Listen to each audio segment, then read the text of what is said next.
Speak on the show 2021, episode 12. Capitol Police Officers, Buyouts versus Minimum Wage, All-Star Game Move, Who is We, Trial Observations, and the Mind, Body, and Soul segment. Y'all ready? Let's go.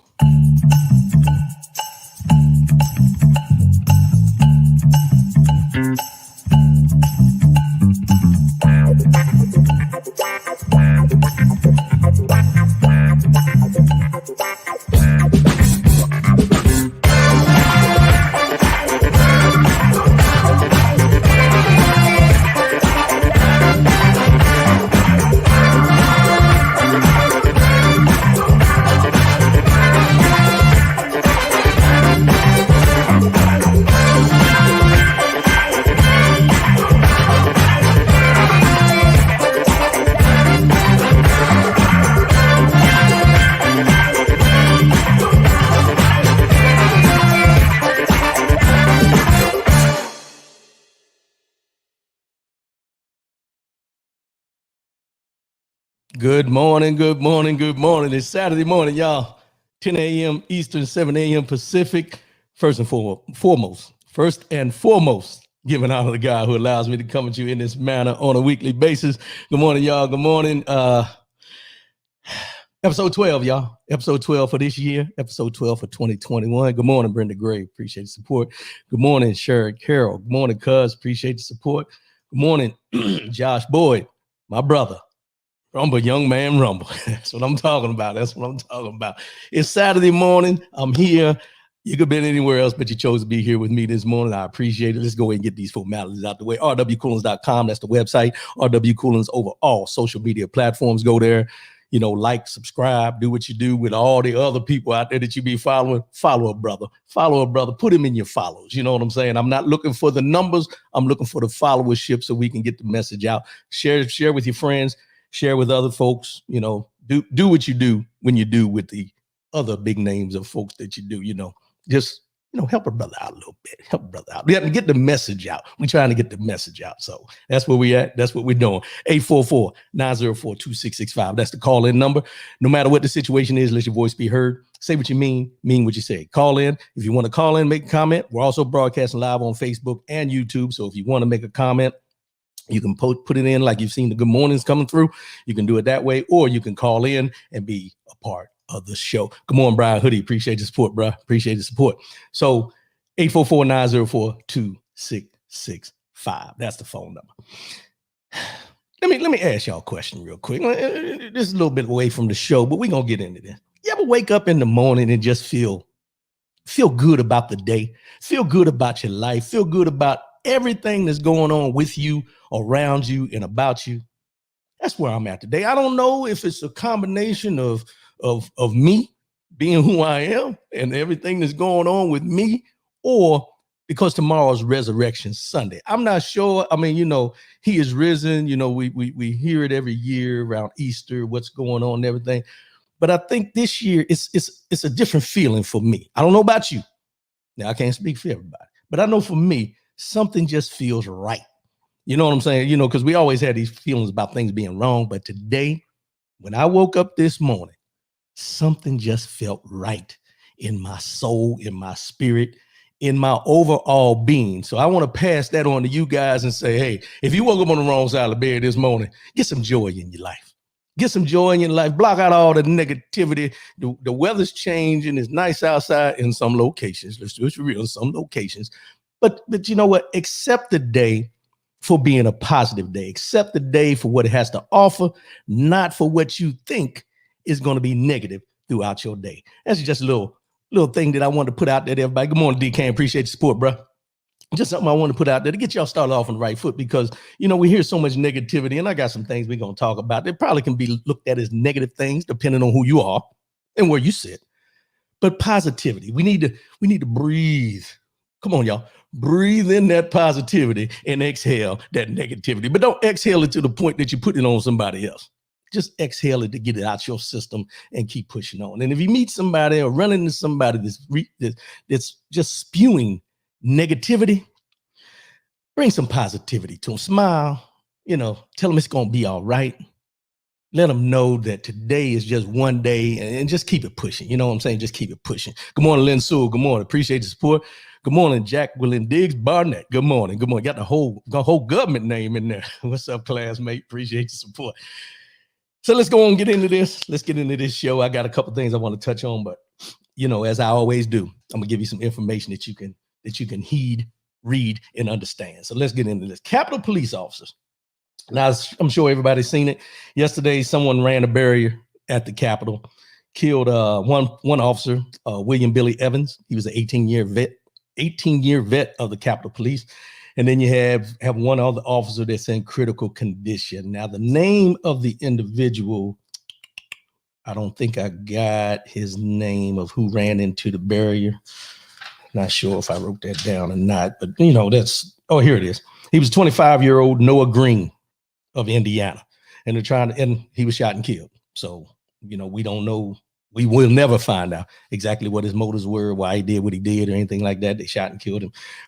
They say he got out of the car with a knife, stabbed one officer. A lot of things going on there at the Capitol, but that's not what I want to concentrate on. And we want to send our prayers and condolences, and I know we get tired of saying this, for all these shootings that go on, all these senseless murders that go on and everything, but we want to send our prayers and condolences out to the family of those who were injured, those who were, affected by this, this tragedy that we had here. But this is what jumps out at me. Mitch McConnell and some other politicians at the Capitol have come out and said that they send their prayers and thoughts out to the families about what happened yesterday and everything. But I'm trying to figure out, excuse me, where all this sympathy, empathy, those type things, and not to take away from the officers who were killed yesterday. The officer that was killed and the one that was injured. But where was all this during the insurrection from Mitch McConnell and the like? Because you had more people affecting, disrespecting, beating, doing different things. You had an officer that died. You had one that committed suicide. You had all these things that happened at the insurrection. And you heard nothing from them. But then when someone tried to run, into the Capitol, tried to ram the gates or whatever, and they killed him, and one of the officers got killed because he got hit by a car, and then someone got stabbed. And these things, this is when they want to speak out in defense and in support of the Capitol police officers. I have a problem with this because these guys are up there on that Capitol on a daily basis protecting them. But during the insurrection, they were quiet as a church mouse. You could hear a mouse pissing on cotton on that day. But today, they want to bring up their sympathies, the support for the Capitol police officer that was killed and the one that is in critical condition. Good morning, Lady Michelle. Good morning. Good morning. Appreciate the support. April Whedon. Good morning, sis. Appreciate the support. Appreciate the support. But you understand what I'm saying, right? I know there's this time and a place for everything, but this didn't sit well with me when I read it, because I'm thinking about everything that went on at that Capitol during the insurrection. And then I heard silence from them as far as what went on and who got injured and all the things that went on. But then with this incident, they speak out. Now, I'm not going to get into the colorisms or the racism, but let me click on this comment that just came in from my cousin from Miami, and then we're going to talk about that. Sharon Carroll, it was a black man yesterday, but during the insurrection, it was white folk. That is the difference.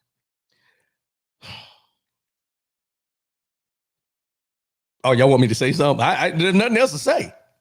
Is that what it was all about? I mean, because you got to think about it. Sometimes we get accused of playing the race card per se, but it's not playing the race card. We see things the way they are presented to us. And the way this was presented, you can take it for what it's worth to say, well, damn, they didn't have nothing to say with all them thousands of other folk storming the Capitol during the insurrection, but this brother rams the gate and everything, kills an officer, and now every politician up there wants to speak out about it in their support.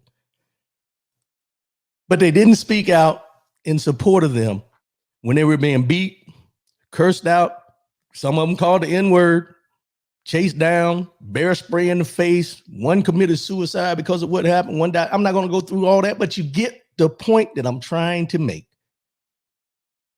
When you look at these things, you have to look at them in a big view, not tunnel vision. And it's clear, it's plain, and it's a damn shame. Let's just be real. It's a damn shame that he can speak out now, and those other politicians can speak out now in support of those officers who protect them every day, but they couldn't and wouldn't and didn't to this day speak out after the insurrection. And even to this day, they don't call the insurrection an insurrection. They call it a riot at the Capitol. Come on, think about it. Let's analyze it. Break it down. Do what we do. But we're gonna get into that a little bit later on. But that just. But I'm not gonna let it take my joy. I'm in a good mood. I'm not gonna let it take my joy. I'm not gonna do that. Not gonna do that this morning. Not gonna do that. Buyouts versus minimum wage. Buyouts versus minimum wage. Now with this,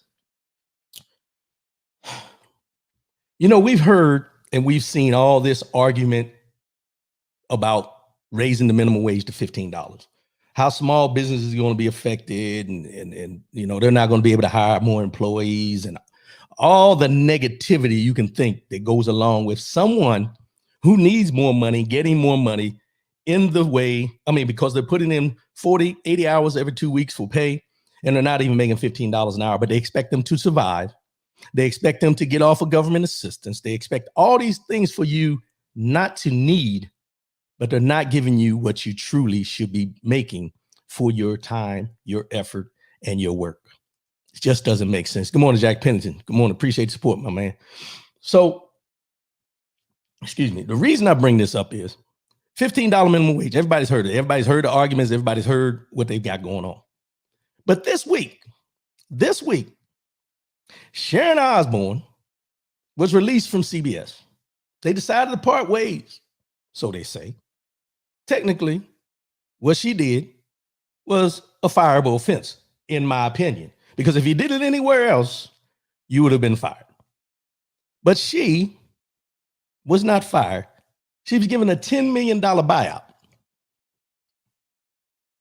for what she did on TV, national TV, to one of her co-workers, how she responded to a conversation. $10 million to go away. But you can't tell me that these organizations, good morning, Michelle Long, appreciate the support. You can't tell me that these organizations don't have the money to up and start paying people their worth when you're buying out one individual, one, for $10 million. CBS, to be exact, I'm gonna call them out. CBS paid her $10 million to go away. To go away. What happened to the normal everyday? You're fired. You get nothing.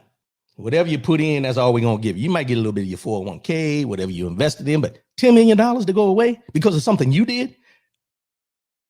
But we can't give the everyday worker that's out here doing the services that we need, per se, fast food, cashiers, and on and on and on. But we can't give these people $15 an hour, but we can buy somebody out for doing something in the business to the company, $10 million. And this is just Sharon Osbourne. There's many that leave these corporate jobs that end up getting bought out because of something they've done. They said something wrong. They found out something, whatever you want to find out, or whatever case you want to use that goes against what the company's about. They get a buyout. I don't get it. I don't understand it. All I ever understood was fired. You get fired. But now these buyouts are millions of dollars for you to go away, where you'll find another job because somebody else will hire you, and you'll sign a contract for millions of dollars, and whatever you did over there will not impact the hire that they decide to do for you over here. But that same person that you see every day when you go to the grocery store or the drive-through or any of the customer service things that you deal with on a daily basis that are not even making $15 an hour, we look them in the eye every day and tell them thank you for the job they're doing, knowing that they could be fired tomorrow if they did anything unethical or otherwise at that job that the company didn't feel was portraying the image of what that job wants them to be. This is what's wrong with America. This is what's wrong with corporate America. This is what's wrong with money. Money, money, money. So CBS has $10 million to give to her. However, they haven't invested in Black media. And I was listening to Roland Martin the other day, so y'all bear with me when I tell you this, because I'm paraphrasing some of the things they were talking about. But we're talking about the money that these big corporations, big media companies invest into Black media. And it's minute, a small amount of money. And I have to give Roland Martin his props when he talks about this, because he's been in the industry. He understands the industry. And I listen to it. I don't understand a lot of it, but I listen to it because I'm considered media. I'm considered a small part of Black media. But everything that I do is paid out of my own pocket, whatever. Not that that's the case, but a lot of us pay out of our own pockets. And then when you try to present what you want to do and how you want to go to a bigger, another level, you have to go through mainstream media to try to get them to fund, back you, whatever you need to do. But there's only so much money for Black media, African-American media. So when you get in those discussions and you see these things where CBS has $10 million to pay out somebody who spoke wrong out her mouth on national TV to a coworker who just happened to be of color, they gave her $10 million to go away, but you're not investing in the media, Black media, to be able to get their message out, get their message across to the masses. Just something that, I was listening to the other day that kind of coincides with this. I know it's not the same, but when you talk about $15 minimum wage and a $10 million buyout for one person, $10 million could have covered a whole lot of people if they wanted it to, but they choose not to. That's where the discussion comes in. That's where the problem comes in. That's where the disdain for certain things comes into play. I don't agree with it, but if that's what they want to do, that's what they want to do. Can't argue with them. It's their money. But damn, damn, come on, y'all. Damn. How many of y'all gonna get a buyout if you ever decide to do something wrong in your job and they decide, well, you're maybe not a good fit anymore. Well, we're gonna get $10 million. I'm going to job tomorrow, mess up. If I know the buyout's $10 million, that's more than I'll make while I'm working there any damn way. Just a food for thought. All-Star game move. The All-Star game, the Major League Baseball All-Star game is going to be moved out of Atlanta due to the new voting laws. Now, people upset. People are upset. I seen this week where Delta, we talked about it last week. Delta this week came out with a statement how they didn't agree with it. Coca-Cola came out with a statement where they didn't agree with the laws and everything. But then there was something said that some of you may have missed, some of you may have caught it. But they said that these corporations in Atlanta were aware through Governor Kemp and the legislature what their plans were to do about the voting, and none of them spoke up. And now they're mad at these corporations saying that, hey, we don't agree with this, because now they're going against what Governor Kemp and the people in Georgia did, the legislature. So these corporations now, they're talking about, they're threatening them with different things about taxes and how they're not going to do this, how they're not going to do that. But let me get into this about the move. And just remember this, the NBA All-Star game was just in Atlanta. The NBA All-Star game was just in Atlanta last month. But now they're moving the All-Star game, Major League Baseball. I don't even know who watches baseball anymore. But you had two people that made comments about this. And former President Donald Trump was one of them who always has something to say negative whenever it comes into this, because they're still dealing with the fact that they lied about voter fraud. But here's what he said. Baseball is already losing tremendous numbers of fans, and now they leave Atlanta with their All-Star game because they are afraid of the radical left Democrats who do not want voter ID, which is desperately needed to have anything to do with our elections. So that's what former President Trump said.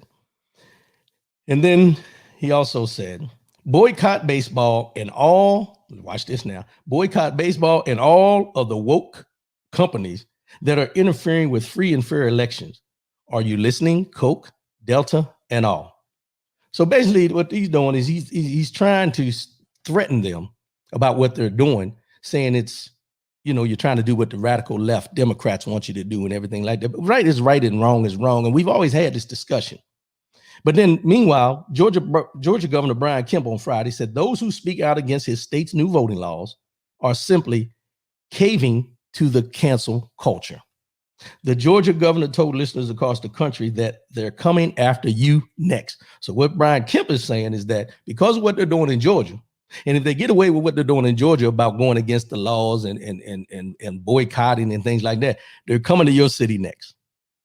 Right is right, wrong is wrong. If you're changing the laws to disenfranchise a certain amount of people or certain people who look a certain way in certain demographics in certain locations, hell yeah. Yeah, we coming after you next. This is something, a movement that needs to continue, because you can't have this going on in these states where they're disenfranchising a voter bloc to get the outcome that they want. He also said, I think it's a message to all of us, all across the country that are home tonight. They're coming after you next. You know they're going to come after your ball game. They're going to boycott your business. If you don't agree with their way of life, they are going to come after you on that too. Now, my biggest question in this phrase is, who is they? Who is they are going to come after you? Who is he referring to? They. That's a broad statement. I want to know what he's talking about. I want to know what he's talking about, because they keep on talking about the cancel culture and all this. You can't cancel something, if you don't have the movement to do it, or if you don't have a reason to try to cancel it.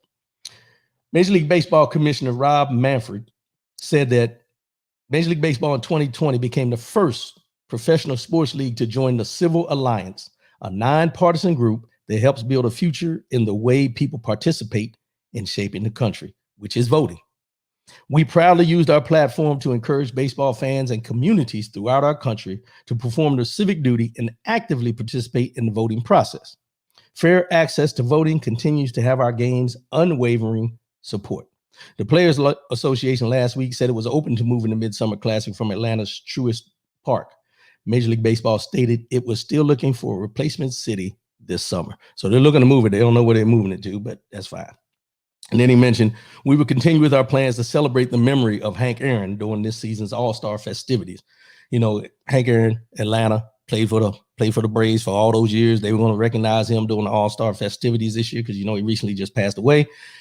But now they're going to do it. It just won't be in Atlanta. It'll be in another city. Recognition is recognition, no matter where you do it, as long as you do it.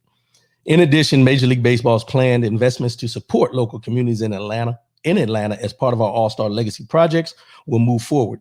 We are finalizing a new host city, and details about these events will be announced shortly. So you have to understand what Atlanta's looking at, what the mayor, the governor and all them are looking at is the money they're going to lose by not having the All-Star game there, because there's money pumped into these cities whenever you have a big All-Star game, Super Bowl, things like that, because it goes out into communities and each one of those organizations, the pro athlete organizations and other organizations, start working out in the communities around, where the city, where the All-Star games, Super Bowls, Final Fours, these things are held. So the question I have for Governor Kemp, is this more about the money loss or the principles on why they decided to do the boycott and move the Major League Baseball All-Star game? I'm going to go with the fact that it's about them losing money. It's about the loss of money more than it is about the principle in their eyes. Major League Baseball did it on the principle, because you have to remember, a lot of these athletes are people of color, not all black, but they have a lot of, Hispanic, Latin Americans that play baseball as well, that are in, on these teams. So you have to take into account who they're looking out for the best interests of. Not only the people in Atlanta and what happened, but their players, the people that are on the team and how they feel about them and backing them up. Atlanta's going to have some problems going forward. Y'all got some issues going on down there in Georgia. It's going to be a while. It's probably going to lead all the way up into this next election in 2022. I think it is where you'll have the, midterm elections before 2024 when you have, the presidential election. So y'all stay vigilant down there. Keep doing what you're doing. Keep speaking up. Keep doing what you're doing, and keep backing whatever Stacey Abrams is doing, because whatever she's doing is the right thing to do. This is to counter everything she did back in the election we just had. What they're doing with this voting is to counter everything that Stacey Abrams did to get the voter out. Now they're trying to disenfranchise those voters so they don't come out. It's that simple. It's that simple. Who is we? I know that sounds crazy, but who is we? I don't like talking about this person. I don't even like mentioning this person because there's something about this person that is looking for approval. Let's just put it that way, approval. And I'm going to get into this and then we're going to move on into something else. But right now, I seen this quote yesterday and I didn't see it because I was looking for it. I seen it as I was perusing Facebook and I was going through the timeline and everything. It was posted, and I'm just going to be honest, it was posted by a white female classmate. And not that that matters, but it does matter. White female classmate posted this. And it just shows you where misinformation can be passed on over and over again.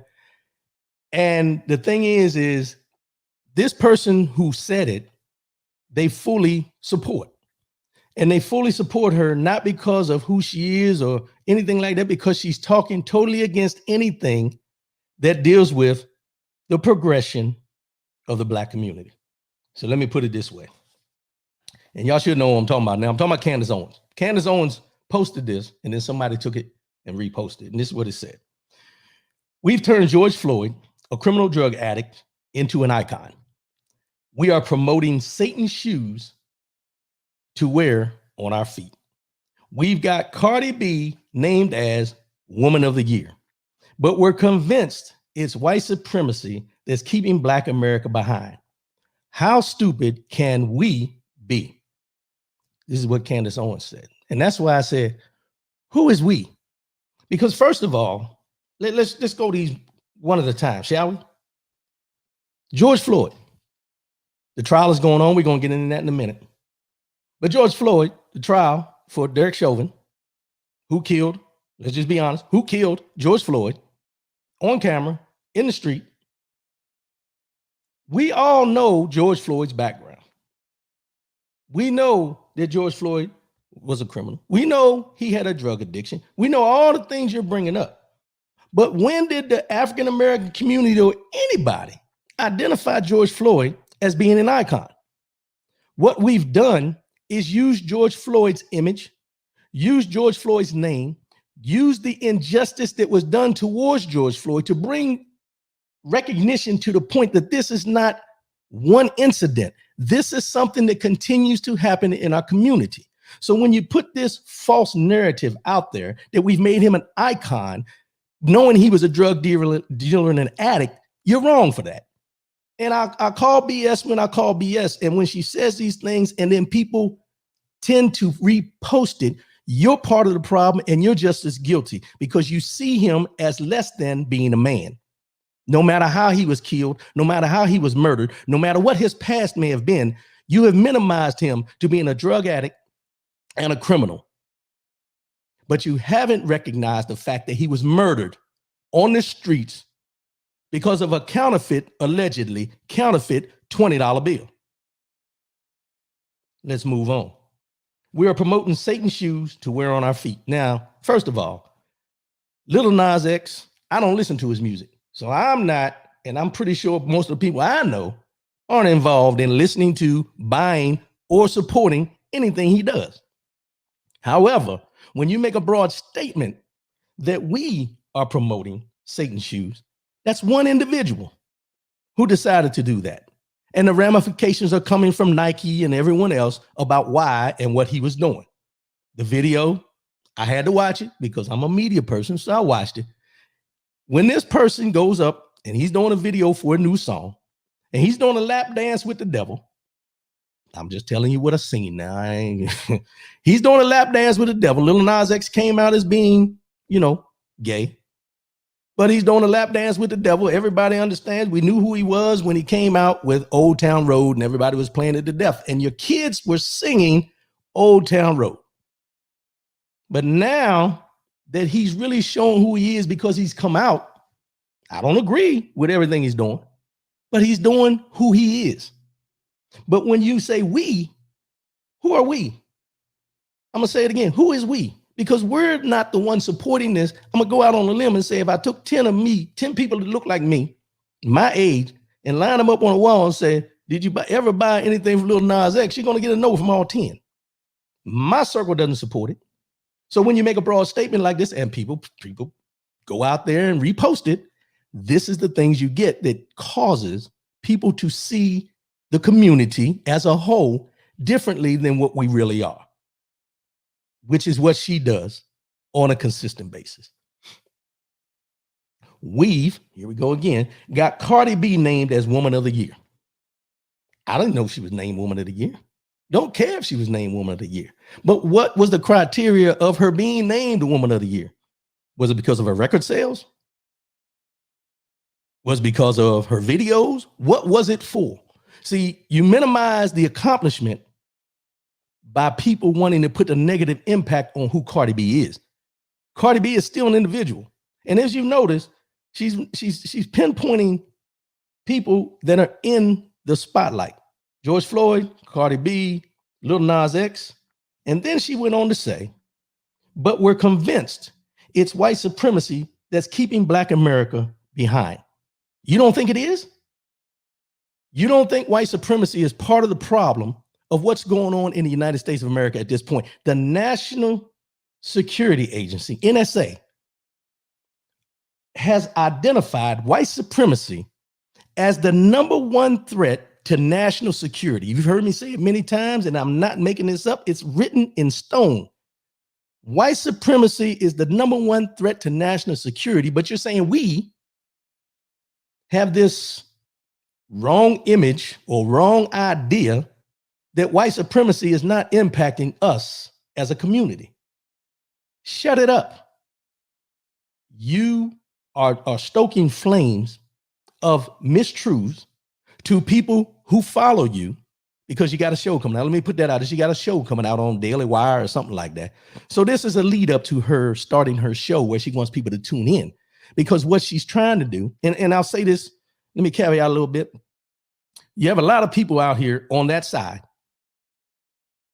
that are trying to find their niche and be the replacement for Rush Limbaugh. You have certain people out here right now that are jockeying for a position to be that shock jock or to be able to just spew vitriol about certain people, and they're trying to fill that void with somebody, and it looks like she's trying to be that one that looks like us. All skin folk ain't kinfolk. Let's just be real. But at the end, she said, how stupid can we be? You have to ask the question, how stupid are the people who follow you to repost this without understanding what you're doing with what you said? What?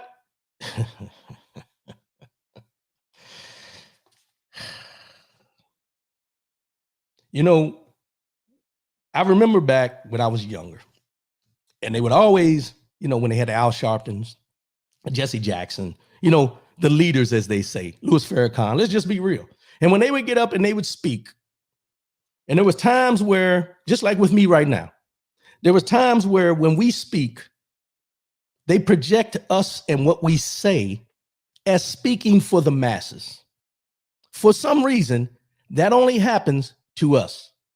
We are speaking when we speak for the masses. I can't just be speaking for R.W. Coolins. I got to be speaking for everybody who listens to my show.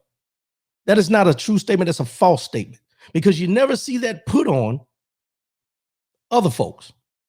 You never see them saying, well, who's going to be the next white leader? You only hear that in the African-American community. Who is going to pick up the torch and carry on the march for the African-American community? You hear that all the time. You hear it all the time. But when someone does this, these mistruths, and paints this picture for someone who is uneducated, I'm not talking about anybody, not being educated to the full extent, but someone who's uneducated on the purpose of what is going on with the movements that we have and why we're upset about certain things. If they're uneducated about these things and they happen to read what she has said, coming from someone that looks like the people who are complaining about what's going on, how do you think it's received? It's received as truth because they see her as speaking for us all. That's not how it works. And she needs to stop with this we. Because first of all, she doesn't even African-American community in most cases.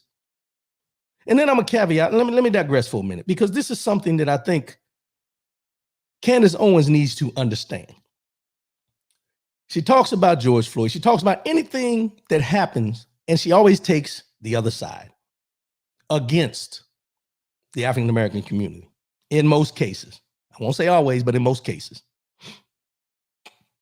For you that don't know, Candace Owens just recently, well, she got married a while ago, but she recently had a child. Candace Owens is in an interracial relationship. I don't care. That's your choice. That's your choice. But what she needs to understand is the same vitriol that she chooses to spew against her people or people of color, when they see her child, depending on his skin tone, people will recognize him as being mixed race or whatever. But these are things that she's not looking at the future for, because her child, no matter who his parents are, how he looks, the same way they question Meghan Markle and Harry's child of what their skin tone was going to be, is going to be the same thing that she's looked at when her child starts developing into being who he is going to become. So when you throw these stones, don't hide your hand, because these things are going to come back on you, just like you wanted to speak out against Meghan Markle and how she was trying to play the race card and things like this. What are you going to do? How are you going to handle when your child's complexion comes out to be a certain complexion, but he's not afforded the protection? What are you going to do then? What are you going to say then when he's treated in the way maybe George Floyd or Trayvon Martin or someone of it that's been in this mix? And I shouldn't say mix, but you understand where I'm going. Someone that's been killed at the hands of police officers. How are you going to handle that if your child gets caught up in that? Not because of something he's done, but simply because of the way he looks. And then you come back and tell me, who is we? Who is we? Because don't come back later on talking about this is us. Oh, no. You know how we joke around and say she ain't invited to the barbecue? You disinvited yourself. Let's just be honest. And I know I went off on a little bit there because I usually don't like talking about her. But when I seen this post that she put up that states these things is more about the people that reposted than it is about her. But you always have to go to, and I've said this in a couple of shows before, the root cause. The root cause. And because, and I'm going to say this, and a lot of people won't agree, but I'm going to say it anyway. Because Candace Owens is an African-American female, most of the people that support her give her license to do what she does because of how she looks, and they feel that she has the hand on the pulse of the African-American community. So they give her license to say these things against the community with no regard for whether it's truthful or not. That's where the problem comes in, especially when they keep reposting it and reposting it and reposting it. She better wake up. I don't wish no ill will on her or anything like that, but she better wake up, because, you know, we all know things can change quickly against you. But I'm not going to let her take my joy. I'm still joyful, y'all. I just need to get that off my chest. I'm joyful this morning. Trial observations. Derek Chauvin is on trial. George Floyd is not on trial. Derek Chauvin is on trial. I will keep repeating that until this trial is over, and continue it after the trial is over, because George Floyd is not on trial. As much as we keep hearing about this, that, and another, George Floyd is not on trial. But I seen this,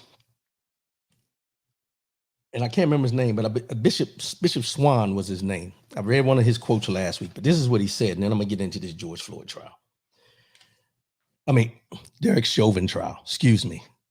George Floyd is Exhibit A, that opioid addiction is only viewed as a public health crisis if the user is white. George Floyd's use of opioids has been used as justification for his murder. This is the hypocrisy of racism. Now, I'm going to hold on to that. I want you to hold that thought. And let's get into some things that were observed during this trial this week. While the prosecution is hoping to make it clear that Chauvin is responsible for Floyd's death, the defense is arguing other factors contributed. The question, did drugs or heart issues contribute to George Floyd's death? The answer, we can't verify whether drugs or heart issues contributed to Floyd's death, but we can verify that 3 medical examiners ruled his death a homicide. What we found, both the defense and the prosecution are analyzing the autopsy produced by the Hennepin County medical examiner. The prosecution is arguing Floyd died of oxygen deficiency, also called asphyxia, caused by Chauvin holding his knee to Floyd's neck for several minutes. In prosecutors' arguments, while referring to the graphic video of Floyd's final moments, let me get this right too.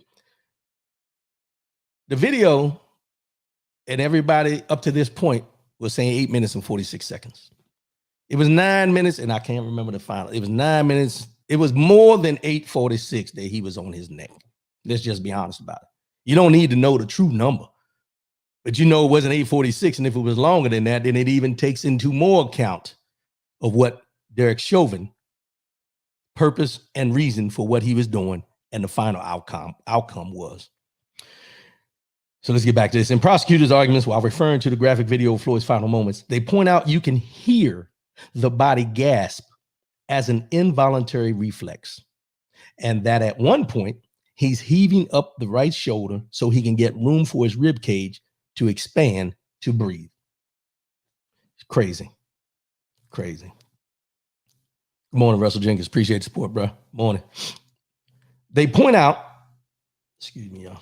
They point out that the Hennepin County medical examiner who conducted the autopsy issued a press release stating the cause of death was cardiopulmonary arrest complicating law enforcement subdual, restraint, and neck compression, and the manner of death was homicide. The manner of death was homicide. Thank you, cuz. 9 minutes, 26 seconds. 9 minutes and 26 seconds. That's 20 seconds, a minute and, wait, let me get it right now. 8:46, 9:20. Y'all can do the math. But at the end of the day, however longer he was on him caused his death. There should be no misunderstanding about this. 8:46, 9:26, hell, 2:26, 1:06. Whatever the number was that he was kneeling on his neck, excuse me, it doesn't make sense. It makes no sense that someone felt the need to do that for that amount of time, for any amount of time.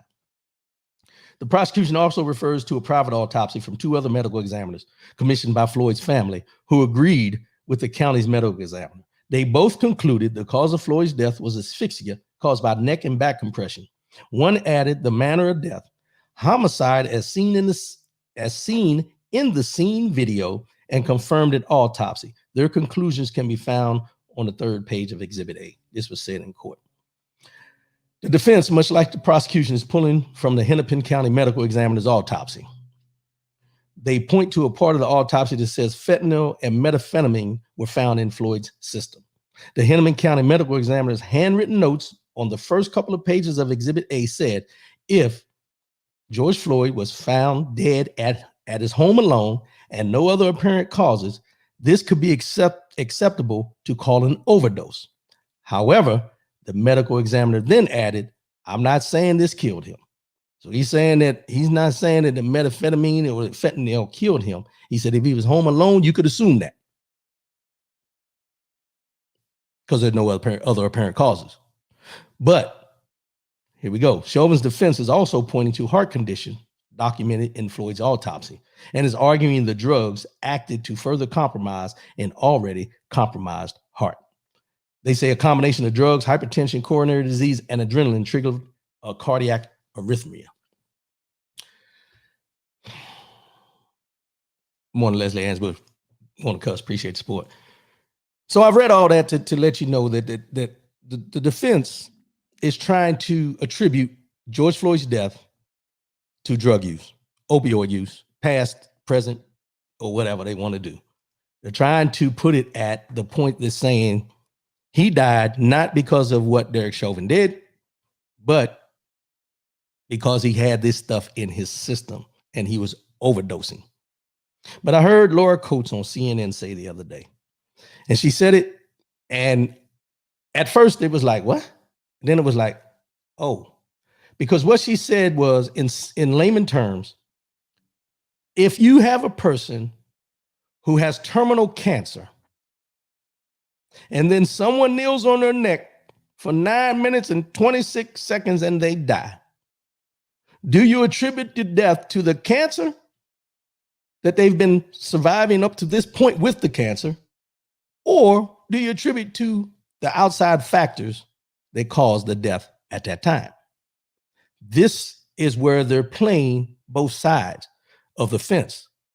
As far as the defense in this, they're defending Derek Chauvin as saying that George Floyd's overdose or his drug use would have killed him anyway, and because he had this stuff in his system, that's why he died. It had nothing to do with Derek Chauvin.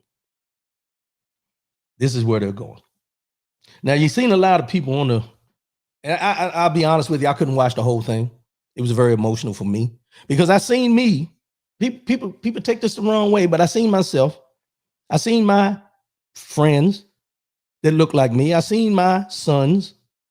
I seen anybody who looks like me in George Floyd, because it could have happened to any of us at any time in any way, because we've seen it happen over and over and over again. And it's hard for me to watch. It was hard. Let me put it that way this week, because when the older gentleman got up there and broke down on the stand because he felt helpless, that he couldn't do anything, that he was not able to save George Floyd from what was happening to him, it was hard to watch, because we all know in our heart of hearts that when we see someone going through something, we want to help. But the hesitation comes in because police that were there had guns. And you don't know what, if they're doing that to him, you don't know what they may do to you. So there's a lot of hesitancy. And then there was people accusing and saying, if those people felt that strongly about George Floyd's life, why didn't they intervene? Well, you say that, but the same thing comes into play when you talk about anything that police officers respond to. Why don't you intervene then? Because you look at it, and I look at it in the manner that the police officers are going to do what's right no matter what in these instances, because that's what they're supposed to do, protect and serve. So why should I have to intervene in something that you already know they should be handling in the right way? But to know that a man died on the sidewalk while I'm standing there video and watching and telling him to get off his neck and things like this, and nothing is being done. And now I'm on a witness stand saying what I observed, as this gentleman was, and to rehash it all over again, I'm going to say he has PTSD. We throw that out a lot, but I'm going to say he has PTSD because see somebody die right in front of you that could have been avoided. And then you wonder why he's so emotional while he's on the stand. Not just him. There were many people that testified that were emotional. The woman that was off duty, that was a actual paramedic, that the cops wouldn't even let get close to him to do what she knows how to do. And when she recognized that you need to do this or you need to do that, and she's telling them this, and they just ignored her like she was nobody. And then the question that the defense asks is, did you show them your credentials to show that you were a paramedic? Did you show them your credentials to prove that you were a paramedic? Now, we've all seen it. We've all heard these different stories, but how many times have we seen or read incidents on aircraft where someone gets sick on an aircraft and the only thing they yell out is there a doctor on board? Is there a doctor in the house? They need somebody that can do medical attention. And when that person comes forward and say, I'm a doctor, I have never seen anybody ask them to show credentials before they allow them to do what they do. But in this case, they're asking her, did you ever show your credentials to them to let them know that you were a paramedic so they could maybe take into account to let you help? This is where we're at. And I understand the defense is going to do what the defense does. The prosecution is going to do what the prosecution does. But there's some things that are just out of realm that I just don't understand. Now, the other person that was on trial on the stand was Miss Courtney Ross, George Floyd's girlfriend.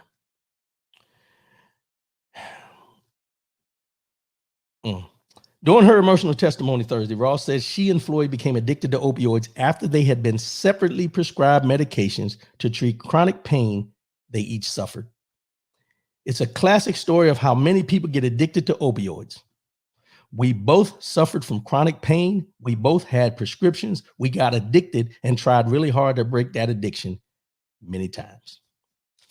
And during the cross-examination of Ms. Ross, Chauvin's attorney asked Mrs. Ross details about Floyd's extended hospitalization in March of 2020.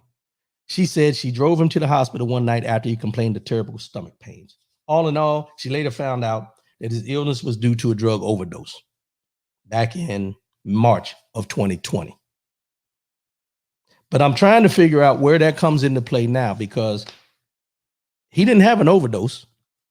If you've seen the video what they showed the other day when he was in the store where it all started, he was laughing, he was joking, he was dancing around, he was talking to the people.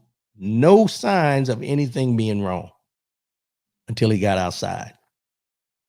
And these officers decided to take the law into their own hands. That's where the issue comes in for me. Leslie Ambush, 9 minutes, 26 seconds. Yes, ma'am. Sure was. 9 minutes, 26 seconds. Velda Glover, good morning. Jacqueline Diggs Barnett. Oh, y'all speaking through the thing. Y'all do y'all thing. Do y'all thing. Let's go ahead and get back into this. But let me read that quote by Bishop Swan one more time so you understand exactly what's going on here. And he said, George Floyd is exhibit A that opioid addiction is only viewed as a public health crisis if the user is white. George Floyd's use of opioids has been used as justification for his murder. This is the hypocrisy of racism. Now, I did a show a few years back that touched on, and I called it opioid epidemic versus crack sentence. Opioid epidemic versus crack sentence. And what I did the comparisons on how with this opioid crisis, people were allowed to go, and the main focus was get them help. Get them some kind of help, get them off the opioids. All the different things you can think of is what they were trying to do.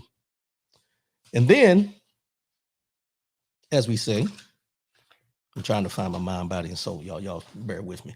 But the people that were on crack, they were addicted to crack. Crack was never looked at as something that people were addicted to.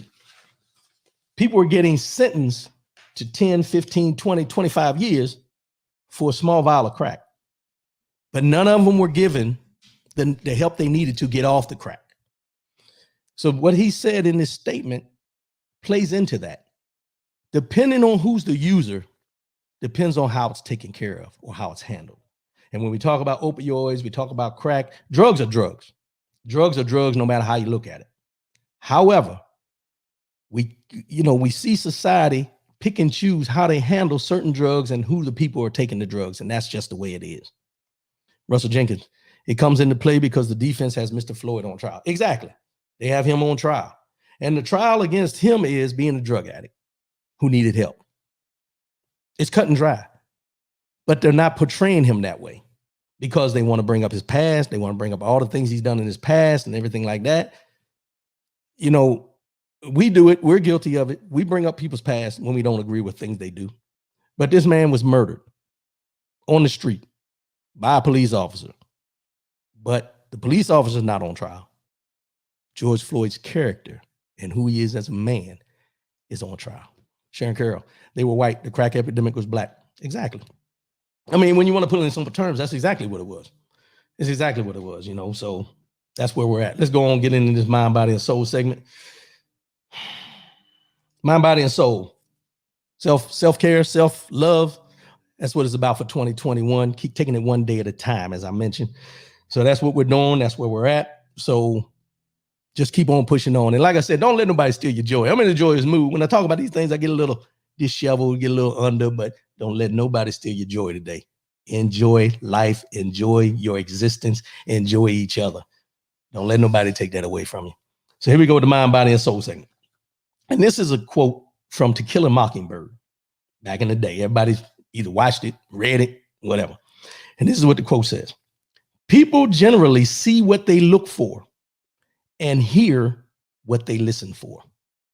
Let me say that again. People generally see what they look for and hear what they listen for. Now that comes into play with what I talked about with, Candace Owens. She's putting things out there that she knows people want to hear.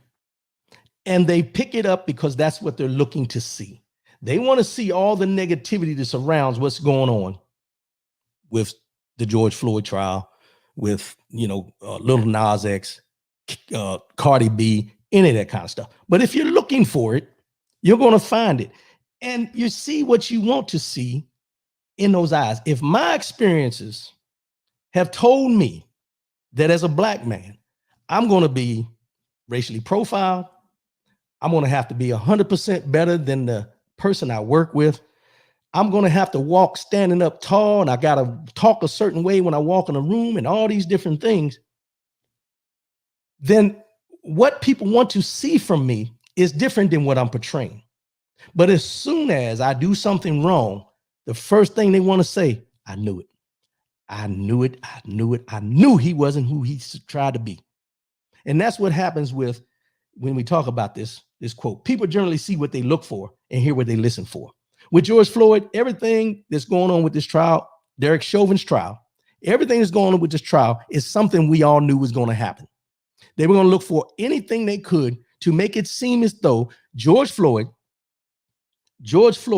brought his own death upon him because of drug use and whatever else you want to talk about. But at the end of the day, George Floyd, drug addict, whatever he may have been in his life, he was a functioning drug addict or whatever he was in his life. Does that give him, Derek Chauvin, the right to give him a death sentence because there was allegedly a fake $20 bill passed to pay for something in a store? The ones who see this as Derek Chauvin did nothing wrong, see what they want to see from the police because they've never had those type of encounters with the police. Those that have seen and see everything that Derek Chauvin did wrong are the ones like me who have had encounters with police officers who were treated less than, are already guilty, no matter what you've done, no matter how you portray yourself, and no matter where you live. These things come into play because people are going to see you how they want to see you. And no matter what goes on in life, people are going to portray you and put this stigma on you because of their experiences and how they see you, not for who you are, but who they think you are because of what is being portrayed in the media, just like with Candace Owens putting this stuff out here. But then when you hear about Bishop Swan and what he had to say, they don't talk about that. And then the problem comes in is the people that keep reposting these things and re-putting these things out there are the same ones who will smile in your face today and then tomorrow call you something behind your back because they want to straddle the fence of which side they want to be on. People will find wrong and fault in anything you do if they choose to. But they can also find the positives in everything you are about if they choose to. I don't know George Floyd.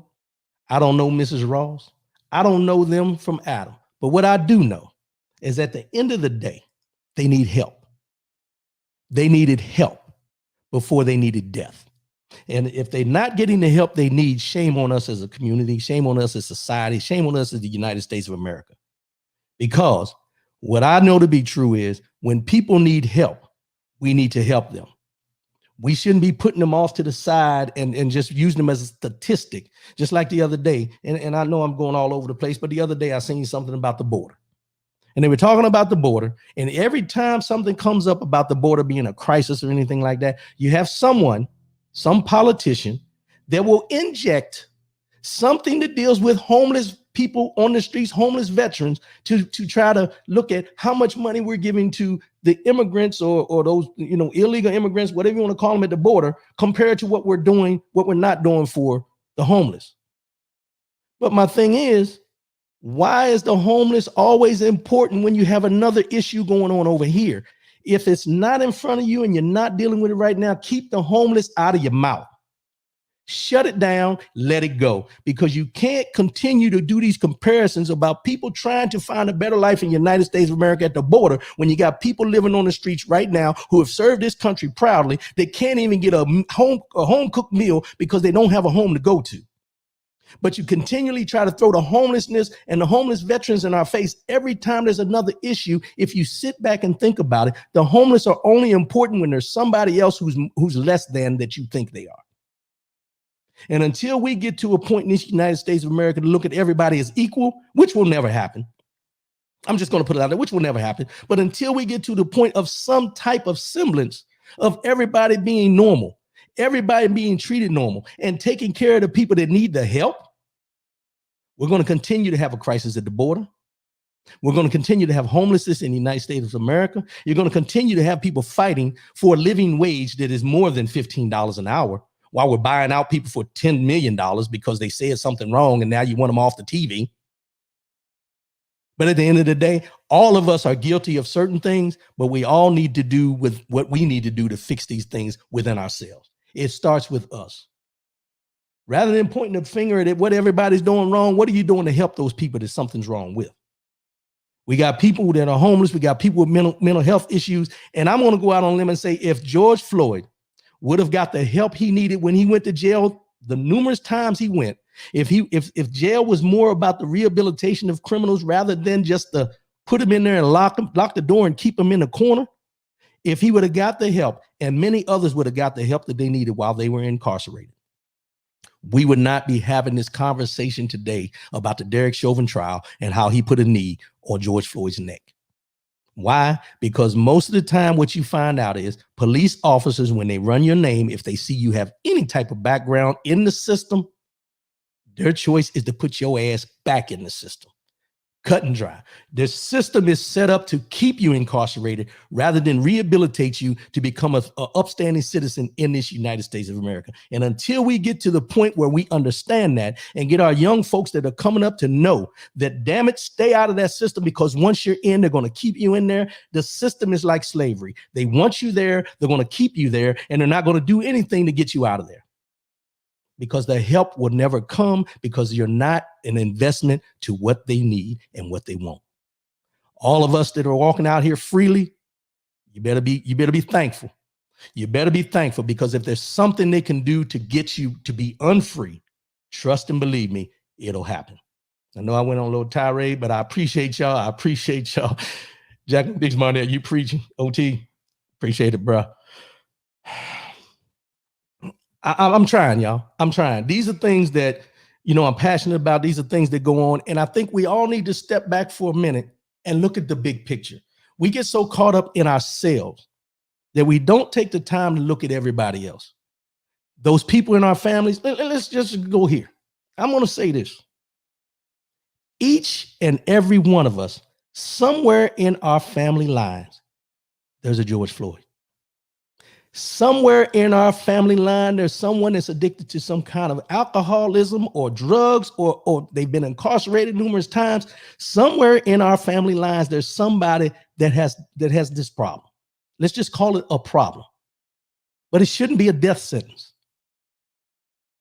But we need to take and invest in our family members that we know have these issues and have these problems, and try to help them as much as we can. Now, I'm not saying go broke. I'm not saying that you should put yourself in predicaments that you can't get out of because you're trying to help, but you need to try to help these people, because at the end of the day, nobody else is going to do it. The government's not going to do it. The neighbor's not going to do it. You need it. The family needs to do what they can to do to get this taken care of. Help somebody. That was our other theme for 2021. Help somebody. Help somebody. And I don't like to use George Floyd's name in that manner and anything like that, because what happened to him was injustice. Let's just be honest. And I get choked up every time I think about it. But we got to do better with helping each other, rather than casting each other aside like we don't mean nothing or we are nothing. Let's get our shit together. We got things to do, y'all. I appreciate everybody tuning in. It's an emotional time, y'all. It's an emotional time. To sit there and rewatch that video over and over again, to hear him crying for his mama and things like that, it's emotional. And anybody who doesn't, if it doesn't spark any emotion in you, then you need to reevaluate who you are. You need to reevaluate the fact of what you take into account of being important in your life. No matter what anyone, and I'll continue to harp on this, no matter what anyone does in their life, it should not be a death sentence just because you're not living right, especially at the hands of someone who is paid to protect and to serve. And we've seen it too many times for us not to be emotional about it, for us not to be mad about it. And I don't like to do those comparisons of, well, you know, the Capitol and what we go through and everything. Just let it go. Concentrate on what we can fix. Concentrate on what we need to do going forward, and concentrate on the fact of the things that are happening around us that are disenfranchising us from doing and becoming who we want to be, rather than who they want us to be. We need to push forward. We need to help somebody, and we need to start looking at each other as allies rather than enemies. I don't care what differences you've had in the past. You need to change that. You need to get it together, and we need to start working on it now. That's all I'm saying. Appreciate everybody tuning in. I'm gonna go ahead and wrap this up because I can't talk about this no more. We're gonna wrap this up. Everybody enjoy Resurrection Sunday tomorrow. You know, get on your knees, say your prayers, put your Easter suit on, you know, your leisure suit. Some of y'all still got them leisure suits hanging in the closet from back in the day. Put that leisure suit on, go on to church tomorrow, get on your knees and say a prayer. Not only for the ones you know, but for everybody in this world, because we all need some prayer at this time. As I always say before I sign off, love yourself, love one another, keep your head up, and most definitely, keep your faith in God. I appreciate y'all, and I'll see y'all next week. Keep doing what you're doing. I love y'all. Peace.